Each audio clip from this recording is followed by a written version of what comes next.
Coming up, talking everything Ipswich with Walter Williams and Ashleigh Mack in our regular chat over the back fence. We're keeping it mostly positive, especially this month after a series of massive backflips in the council chamber.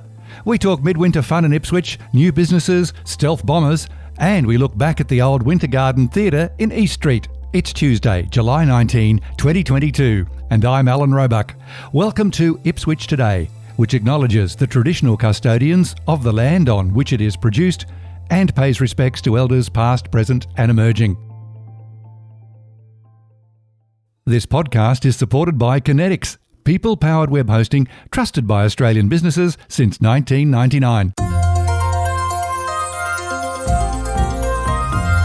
Walter Williams has called Ipswich home for 31 years, and you do know his voice on many TV and radio ads. And he was previously heard on QFM, Star FM, River and 4BC. Welcome, Walter.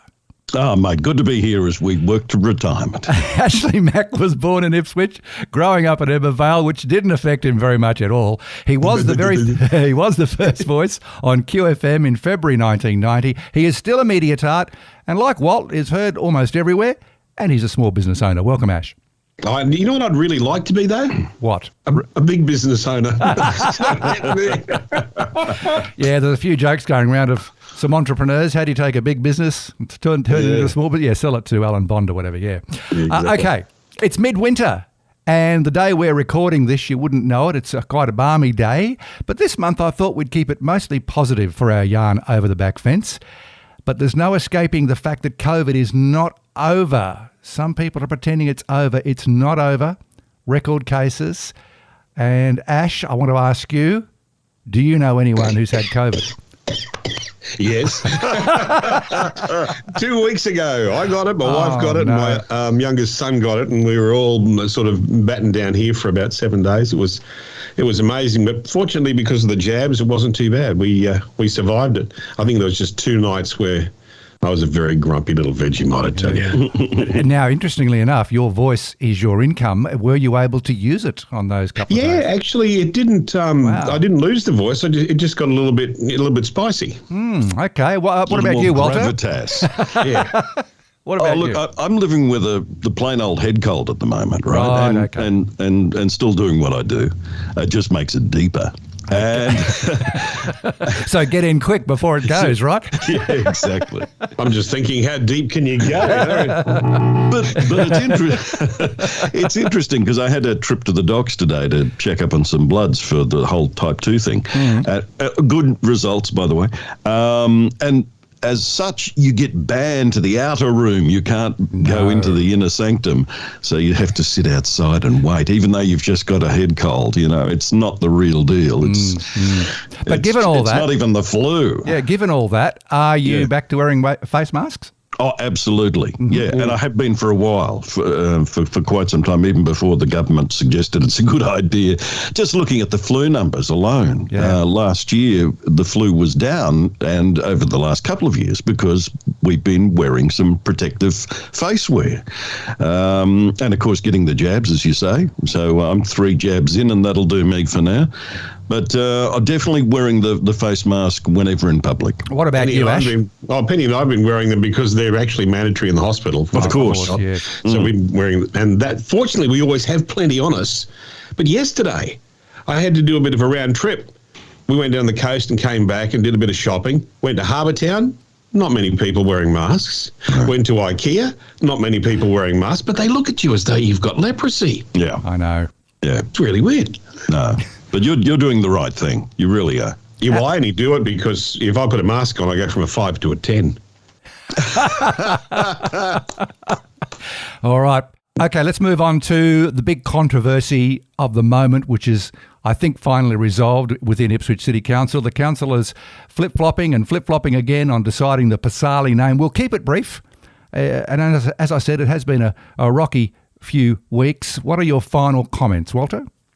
Well, glad it's over, I guess. But I can understand the mayor's position on this because there were some very serious sexual allegation charges laid over this, which does make you rethink the naming of certain parts of the town. And then, of course, on the other hand, you've got someone who did so much for the city of Ipswich. You're a little torn between, but ultimately, it's probably a good decision. Ashleigh?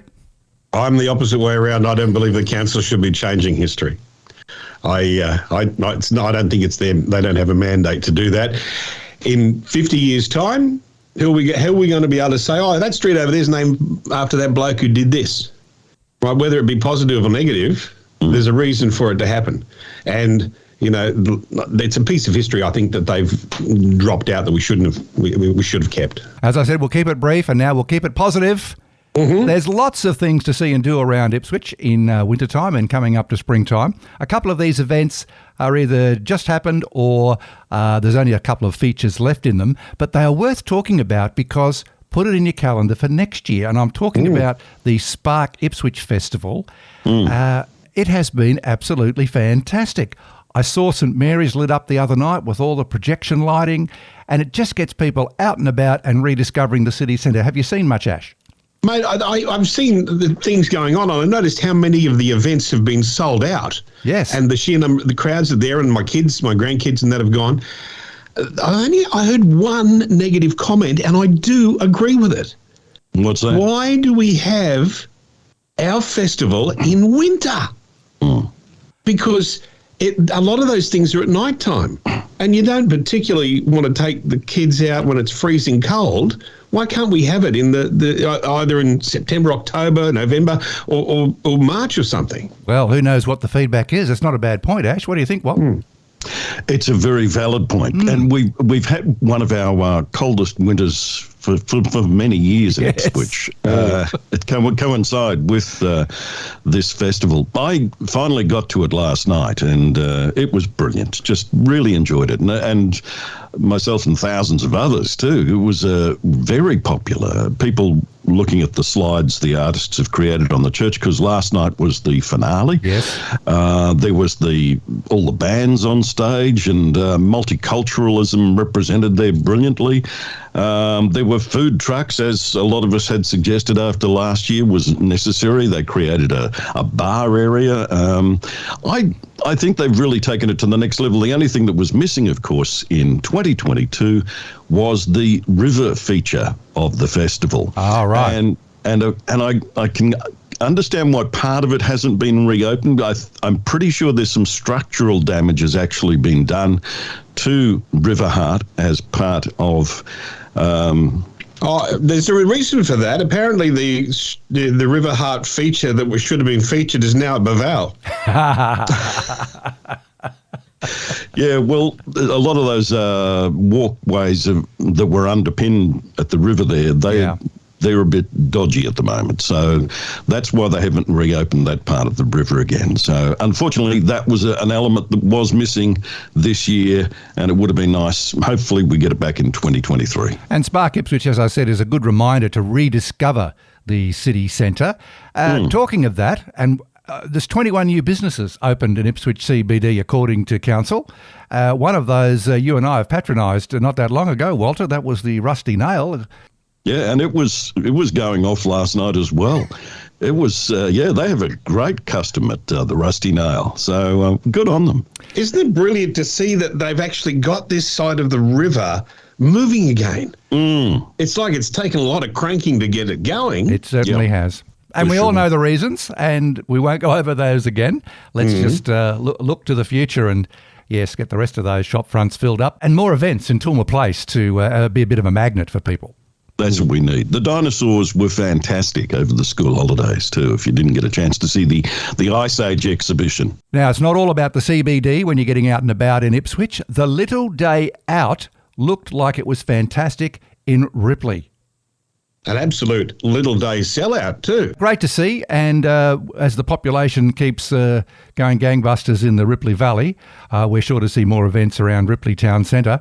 But one of my favourites, now this is big, CMC Rocks, after being COVID cancelled. Yeah, some great acts coming there. Like I was reading through the names before. They're not household names here, but some of the imported acts are going to be brilliant to see. If you're into country music, you will know those names, Ash. Just about everyone on that list is familiar to me. And Brad Paisley and Kane Brown being the headline acts. And Morgan Evans being the Newcastle lad, made a big time over in the US. He's coming back home for that show. So get your scooting boots on, you two. And it's in September, so it'll be warm. Yes, and get out to CMC Rocks. Now, do you like the sound of freedom, guys? Have you been enjoying the free air show with the Americans visiting Ashleigh? Absolutely amazing. Those stealth bombers, aren't they incredible to watch? My youngest son is actually a Sparky out there, and he got to see them on the runway, and he said it's just mind-boggling, the technology, and they're old planes. True. It's not like it's the cutting edge. They're old planes, but it just looks fantastic. It doesn't have a tail, Dad, he said. It doesn't have a tail. Now, Walter, it's a misnomer, though, Alan and Ash, because the stealth bombers, I've seen them easily from my place. Yes. Not so stealthy.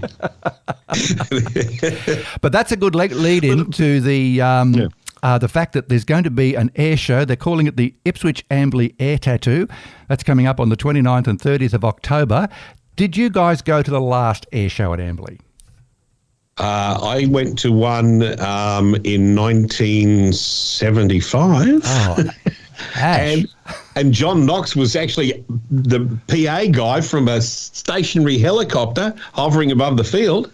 That's right. He's into aviation. And I do remember the last big air show, which is quite a few years ago. When would it have been, Walt? Can you remember? About 5 or 6 years. Yeah.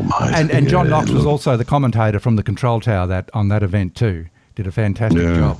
So I'm really looking forward to the air show. It just draws thousands of people. Excellent. It'll be a huge draw card for the city. Huge draw card. And while we're still in the air, what about the other weekend on the Saturday, I think it was June 25? It was called Exercise Dawn Strike. And there was a whole lot of Super Hornets and Growlers assembling at Ashleigh. And I forget which ones came from Townsville, but they left quite early. The Ashleigh contingent took off to meet them and then they all came back. Did you hear that?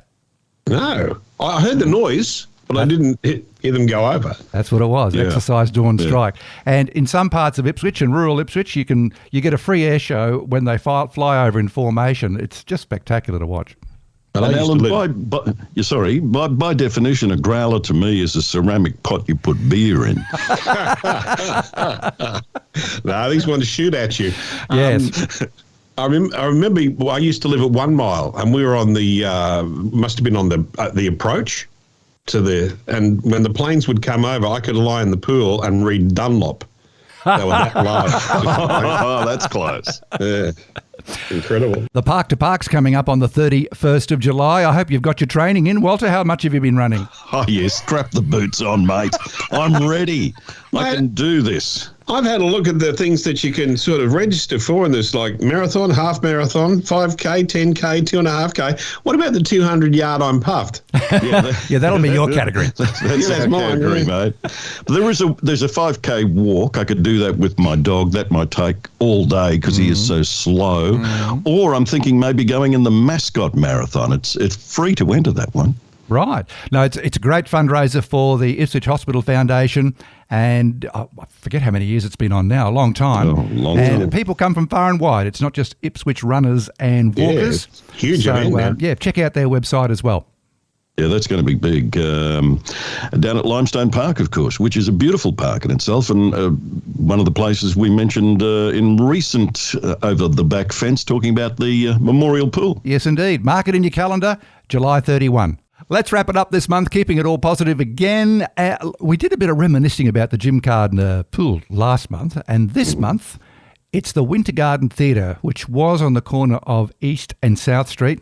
The original theatre was designed in 1925, seated about 2,000, so that's a decent size. It was. Who went to the old original theatre? Ash, you've got your hand up. Mate, I can remember going with my parents, right, to Saturday night. We would sit in what was called the dress circle. There was 2 levels of the old theatre, and the dress circle was up the top, and we were furthest right, up the back, in front of it. We always had the same seats, and they played Bert Kempfert while we were waiting for the movie to come on. I walked through the Black Forest or something like that. Yes. And I can also remember getting to my teenagerhood, is that what you'd call it? And we'd go there on a Saturday afternoon for the matinee session. You'd find your little girlfriend and go and sit at the back in the dark. Here's something for you. There used to be a fish shop and a fish and chip shop run by the Gillese family, which was in Limestone Street. And what we'd do is we'd go tearing out of the theatre during intermission, run down there, get hot chips, come back, and they were wrapped in the old butcher paper style, and you'd tear it open at the end and watch the second movie eating hot chips from Gillese's. Oh, yeah. Well, there's a memory for you. Why didn't the theatres missing out there? They should have been selling hot chips. Yeah, well, they didn't. They just sold really expensive Jaffas that we used to roll down, to make noise and annoy people. It's a good point, though. Bring back the double feature as well. Oh, yeah, the old style. I think they still do it at some of the drive-ins, Walt. They do at the drive-ins, but I'd like to see it at the cinemas too. Yeah. They used to do movie marathons at the cinemas as well, but they're pretty rare now. Now, Walt, you suggested we have a yarn about the Wintergarden because there were two Wintergardens. There was the original one. If you Google it, you'll find some pretty interesting photos and videos online of the theatre. And then it was replaced at some point with the newer structure, which is the street frontage as we kind of see it there today. What are your memories of going to the Wintergarden? Well, I've been in town since 1990, and we used to go to the cinema a lot. Well, we still do, of course. But love going to the cinema there because it was just one of those traditional old-fashioned style movie houses that you could go to and put your feet up, not literally on the seats in front of you, and watch some great movies. And thank goodness the guys at R.W. Ramsey have sort of, even though it's all closed now and it's part of the history of this city, they pay tribute to it with movie posters. Daybills, yeah. In their new building, which is nice. Fantastic. There was a Wintergarden in every town, of course. Everyone would remember the Wintergarden in Queen Street. Went there lots of times as a kid. Yes. And the Wintergarden in Townsville was similar inside to Ipswich from memory, looking at the photos. Great fun memories with those really big theatres that seat 2,000 or more. Last word on the Wintergarden. And they were glamorous theatres, weren't they? Oh, they were. There's something about an older era. No air conditioning, but glamorous. The interesting thing is it wasn't just a theatre, because I remember there was an Ipswich band called Bad Habits in the 70s, and they actually played there. They had one of their gigs at the cinema, and I think they used to use it for musical events for the schools as well, from memory. And again, I think you're right. Staging. Yep. That's awesome. Well, we'll come up with another one for next month. In the meantime, guys, we'll keep it short and sweet this month. Thank you for the yarn over the back fence. Been a pleasure. See ya. Thanks, guys. And a reminder to look for handy links in the show notes. Ipswich Today is supported by Kinetics, people-powered web hosting trusted by Australian businesses since 1999. This podcast is also listener-supported. Please make a once-only gift or regular donation to help keep it online. Just go to ipswichtoday.com.au and click the donate button on the homepage to make a payment through PayPal. Follow and stream this podcast from your favourite app, including iHeartRadio and Amazon Music Podcasts, or play Ipswich Today from smart speakers. Music is supplied by Purple Planet Music. This is Alan Roebuck. Thank you for listening.